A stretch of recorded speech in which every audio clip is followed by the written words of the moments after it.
Hello my angels and welcome back. I am going to share some knowledge with you today that's going to absolutely change your world. It is going to help you with your self-development, with your growth, with your healing. It's all about understanding ourselves and knowing how powerful the mind is. And I'm going to talk about how powerful the mind is. And when you understand this about the mind, we can use it to our advantage. We can use this knowledge to the best of our ability to become the best version of ourselves and to achieve the things that we actually want to achieve. So stay tuned. Your mindset and the things that you think every day and the way that you process thoughts, all the things that go through your mind affects how you show up in your life, right? If you're having a bad day, you're having negative thoughts, then you're not going to show up in the energy that you need to in order to reach what you want to achieve. And same goes for if you're in that more positive mindset. If you have more thoughts that are excelling you forward, that's exactly what it's going to do, right? It's going to excel you forward. So how do we actually take control of our mind? The thing is, we have the mind, body and soul, and they are all connected. And our emotions and the way that we feel are connected to the things that we are thinking. And so we have to recognize and become aware of our thought patterns and our thought processes. But I'm going to teach you something about the mind that will hopefully help you to change the way that you think or understand yourself better. So we have the conscious mind and the subconscious mind. And the way I like to explain it is the subconscious mind is our giant memory bank. Now, believe it or not, this is 95%. You'll hear that this is 95% of your mind. And 5% is conscious. So you are only consciously aware of 5% of the thoughts that you are having and the things you are doing. You may find that you'll be driving your car and you'll drive it to work every single day. You'll get to work, you do the same route, you do the same things. You wake up in the morning, you have a coffee, brush your teeth, you put your shoes on, you get in your car, you go to work. You might not even really think about it. You don't think about it, you just do it. You don't really remember the commute. You don't remember if there was somebody stood at the side of the road, what they looked like. You're just doing it. You're not consciously aware of it. And we run so much of our day like this. We just naturally do things. That goes for like bad habits, right? We don't even realize we're doing it. And so to know that 95% is subconscious, we don't realize we're having those thoughts, and only 5% we realize we're having. Now, the subconscious actually stores everything. If you want to, I would go get a pen and paper because you might want to jot some of this down. The subconscious mind is the giant memory bank. It stores everything you've ever experienced, anything you've ever seen, witnessed, heard, and anything you've ever told yourself, anything you've ever imagined. You might not remember this, right? So you could be having a conversation with a friend and they say, oh, remember that time when blah, blah, blah. And you're like, no, I don't remember. And you think and you think and you think, and I don't remember that. Then all of a sudden you start to remember it. Oh, I remember it vaguely. You're pulling it out of your giant memory bank. You're pulling it out of the subconscious and into the conscious mind. And so we can access our conscious mind when we know how to, and when we really, really try to, and we become self-aware and we self-reflect, then we can dig into that subconscious mind. Now, the thing is with the subconscious mind, like I said, your subconscious mind will believe everything that you tell it. It will believe everything that you tell it, even the things you make up in your head. The subconscious does not know the difference between what is in reality and what is not. So therefore, if you keep telling yourself, I am not good enough, or I can't achieve something, or I can't go up on that stage and talk because I'm too nervous. So you keep telling yourself that over and over, you're going to scare yourself out of doing it. Or it may be a new career or a business. You keep telling yourself you can't do it. Your subconscious starts to believe it. You start making up scenarios in your head. You start going to bed at night, imagining different things and bad things. Your subconscious starts to think that this is real. And if we're thinking of things that are lower vibrational, this keeps us in this like fight or flight place, because we're constantly thinking of things that are harming us or not good for us, or that we don't actually want to believe or think. But when we allow our mind to overthink, how many times am I going to say think in this? Do we think? When we keep doing that, our mind will just believe whatever you tell it. So we have to be aware of what we are telling our mind. So the subconscious mind holds all of your experience, all your beliefs, everything that you have ever seen, witnessed, imagined. And what happens is we go through life, and this is the part that's going to help you with your healing, right? We go through our life and we have various different experiences. Some are positive, some are negative, some make us feel joy and happiness, and some are traumatic. And trauma can be with a big T or a little t. It could be something as small as a teacher shouting at you, or something as big as abuse, or, you know, something quite horrific. And we store this in our mind, and sometimes what will happen is we push it so far back because we don't want to deal with it, right? So we push it so far back into our subconscious. But like I said, the mind, body, soul is all connected.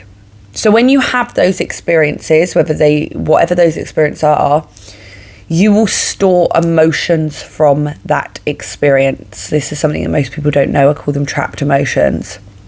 Say like you go to a spa with your girls and you have a great time and you feel relaxed and you feel at peace and you're having so much fun and it's just amazing, it's great.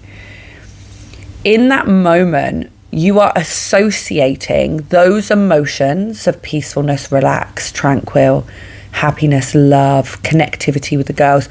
You're connecting those emotions to that experience. Okay, so now every time when you think of the spa, someone mentions it, you feel like a little, we went to the spa. You feel that happiness. You feel that within you, right? The memory of that connects to some really loving emotions. The same can go for something negative, right? And this is where triggers come in. So somebody may say something to you which causes you to be defensive. And the reason you're defensive is because you're triggered by what they have said or what they have done. It is triggering an emotional response which is connected to an experience that you've had previously. And this happens so often if you've had, this happens all the time. But say, for example, you are starting a relationship with somebody, and they say something that maybe a not so nice ex may have said in the past, right? Now this might not even be something bad that they've said or they've done or whatever it is that this person's done. This new person you're seeing could be like, your person could be perfect for you, could be amazing. But they've done something in a certain way, right? And it's reminded you of a person in your past that is not good for you, that has caused you a lot of heartache or a lot of trauma. You will be triggered in that moment. It's triggering an emotional response. It's triggering a trapped emotion.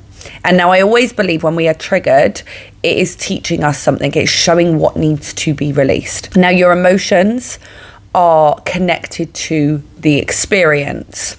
And in that experience, you would have created beliefs about that experience. I hope this is making sense. Pause it if you need to, go back if you need to. I know it's a lot to take in. So say, we're going to go positive with it, right? So say you went to the spa and with the girls, like I said, and every time someone talks about it now, it triggers a positive feeling of happiness and love. Your belief is spas are great. That's your belief. Your belief is spas are relaxing. I feel great when I go to the spa. Okay, that's the belief that you have that is in your conscious and your subconscious mind. The same can happen for negative experiences. I'll share one with you. So when I was at school, I used to love reading out loud. Do you know when like the teacher would pick you to read? I would love it. Like I'd be like, pick me, like totally pick me. I want to read. I used to love the sound of my own voice, clearly. And so I would love reading out loud to the class, and I would be so dramatic with it, and I would like really get into the characters. I said a word wrong, or I'd done something which the teacher did not like, and she shouted at me, and told me to sit down. You're not reading. You need to sit down. I was obviously a bit cheeky or whatever it was. So she asked me to sit down. This actually really affected me. And it might sound like something really simple. But that really hurt me as a child because I was so confident and she really pushed me down. And it kind of destroyed my confidence and speaking up and speaking out. My belief then was, don't speak out, you're going to get your feelings hurt. Like, don't speak up, you're not good enough at speaking up. Like, you say things wrong, you're not doing it right. And that was my belief. And when I started my work, what I'm doing now, I really wanted to talk on social media. I really wanted to speak. I really wanted to share my knowledge and the things that I'd learned. And I really struggled to do it. I struggled to go live. Now, I don't care because I've done the work. But at the time, I was like, I really want to do it, or I'd feel held back. Or when I started to then get the confidence to do it and slowly over time get more confidence to do it, I would put it off for long periods of time. So what I needed to do was discover why that is. Why do I not want to speak out? I've got all this stuff to say and I really want to. I actually want to do it, but I just can't. It was because of that experience. It was because somebody had shut me down. And now I believe 80% of healing is recognizing and becoming self-aware. Once we can discover what those beliefs are and where they come from, that's 80% of the work right there. The best thing to do in that situation, right? Like I was in, where I was like, why? Like, why don't I want to? Why can't I do it? I want to, but I can't. Why? You want to ask yourself why. Sit with yourself. The 5 whys, I call them. Sit with yourself. Why don't I want to speak out? Why don't I want to speak out? Because what I've got to say isn't important. Okay? Belief. That's your belief. Why is what you got to say not important? Why is it? Why is it not important? It is important. Why is it not important? Because nobody's going to listen. Okay, why is no one going to listen? Why is no one going to listen? You keep asking yourself until you get to a memory. Your subconscious will pull this memory out. This is how we change the way we think. We have to become aware of it and accept it. And now tapping into that, and as I go into that, we're accessing the subconscious mind. So what happens is we bring up those emotions. And this is where it's probably the most difficult. But it's over like that when we know how to release this. So in order to change your mindset, you have to understand that a lot of your memories are suppressed. You also have to understand the way you're showing up in life is because that is how you've been taught through your experiences. And you can change the way you show up if you teach yourself different. It's not about learning, it's about relearning. It's about undoing all the things in your mind that you have been taught about yourself that are simply not true. The things you've been taught about yourself and the world around you that are not true. It's not true that I am not good enough to speak up, right? I love doing it. I enjoy it. And if I just help one person, then that is enough for me. And I enjoy it. So why not? Why shouldn't I talk about the things that I've learned? But that experience was holding me back in that moment.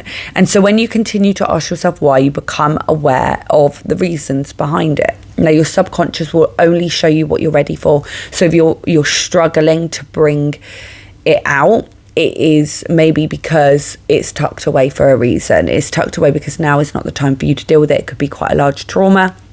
So be aware of that too. It's only ever going to show you what you're ready for. And so what happens when we bring up this memory, we feel those emotions. We feel those emotions like we did in that moment. But we have to feel it to heal it. To reprogram those beliefs, we have to release the trapped emotion that is connected to those beliefs. That feeling is stored within your body. You're holding on to not only the beliefs, but all that emotion within you. And then you're wondering why you're not happy in your life, or why you keep getting depressed, or why you keep getting anxious, or why you can't show up for yourself, because you're holding on to all this crap. And you've been holding on to it most of your life. So we have to feel it to heal it. Don't relive the past. We don't want to relive the past. We want to be aware. right? And this is why I say, if you've not done this work before, it's definitely worth going to somebody who knows what they're doing, is trauma informed if you have deep trauma, and somebody who is qualified within subconscious reprogramming, which I am. So if you want to dive more into that, then of course check out the link in my bio, where we can dive into that more.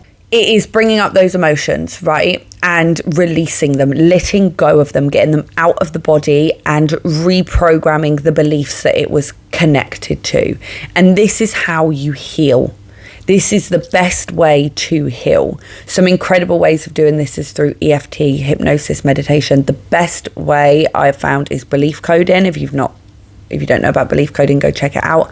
I'm a belief coding facilitator.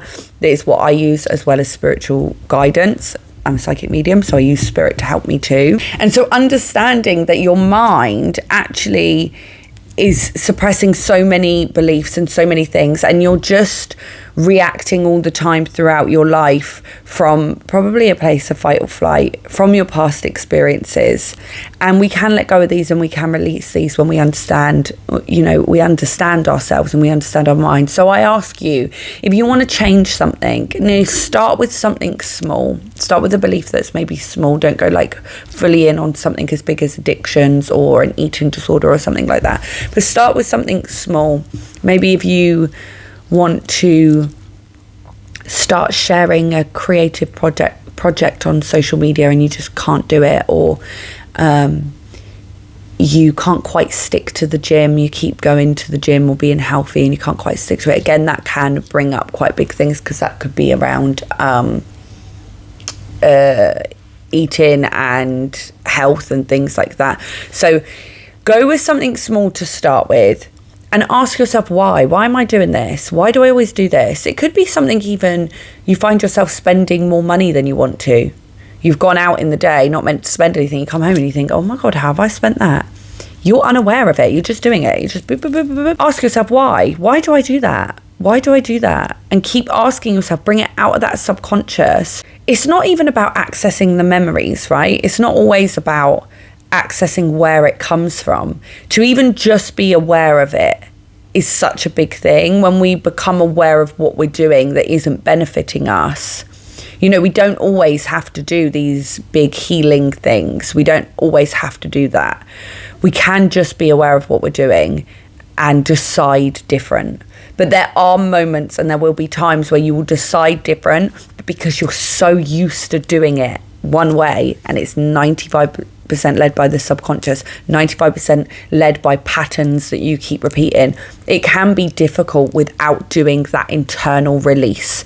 You could have some extra emotion there that needs to be released first, but sometimes we can do it just by being aware of it, just by asking ourselves, why I'm doing this. So I hope that has helped you. I hope that has helped you to understand your mind better and know that you can change your mindset. And when we change our mindset, also one more thing I want to tell you, because like I said, I am a psychic medium, so we like the spiritual stuff too. When you have a thought, this projects out. This is really important actually. How did I nearly forget this? Let's take another sip of coffee. When you have a thought, it sends a signal out to the universe. Doesn't matter what you believe in, whether you believe in the universe or God or source or whatever it is you believe in. It's a source like energy, and you are energy, and what you project out we receive back. So when you have a thought, you submit a frequency out to the universe, and the universe will match that frequency and send it back to you. So if you keep telling yourself, right, I'm not good enough, you're sending that out to the universe. It goes into your subconscious, goes out to the universe, and you're always trying to prove yourself right, whether you mean to or not. And the universe is going to send you things that is going to prove that you're not good enough. If you are, and I use this as an example all the time, if you're asking for patience, you're not going to be given patience, you're going to be given opportunities to be patient. So the universe is sending these things back to you for you to break the pattern, for you to break the cycle. Okay, that person made me feel like I'm not good enough, but I'm actually going to choose to not listen to that, and I'm going to do something differently. I'm going to start to tell myself every single day some affirmations that are going to embed more positive things into my mindset. Learning how to put a different frequency out to the universe, break that cycle, break that pattern. When we put certain things out, they can show up in different ways. So this has been appearing up recently, appeared for a client recently, and for myself. So having a high expectation for yourself is sending out the frequency of lack of self-acceptance, because we have this bar that we're setting for ourselves and we're not reaching it. And we're constantly telling ourselves we have this expectation, we have this expectation. You're actually telling yourself, I'm not reaching that expectation. I'm not there yet. I'm not there yet. That's the energy of lack, because you're not there yet. When you transmute that energy of lack out into the universe, it's going to come back to you in that form. It's going to start to make you feel like you can't fully accept who you are or where you are right now. And it's going to be showing you things, and you're going to be walking those paths that are of lack. So it's recognizing that. It's recognizing what it is you're doing, so we can change that pattern, so we can emit a frequency that is going to allow us to bring things into our lives that we want. We keep telling ourselves we are good enough. We keep telling ourselves that, this is my goal, and if I don't reach it, that's more than enough. I'm doing what I can, and I'm enjoying life in the present moment. That's why being present is so important, because we're not living in the past or the future. We're just allowing it to be. And when we're allowing things to be, we're in the energy of authenticity. Highest frequency brings things to you a lot easier and a lot quicker. So connects to manifesting as well, right? The things that you want. You keep telling yourself, it's really, really hard to buy a house. It's really difficult. I really want to buy a house, but it's really hard.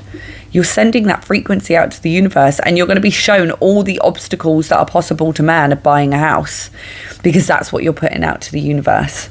And I'm not saying this stuff is easy. It's not always easy to change. Sometimes it can be really easy. But the first step is to be aware of your mind, how your mind works. And that, my friends, can absolutely change your life. It can change your world when you embody the fact that your mind is very, very powerful. So I hope you have enjoyed today's video. Lots of love and light to you, my darlings, and I will see you again next week.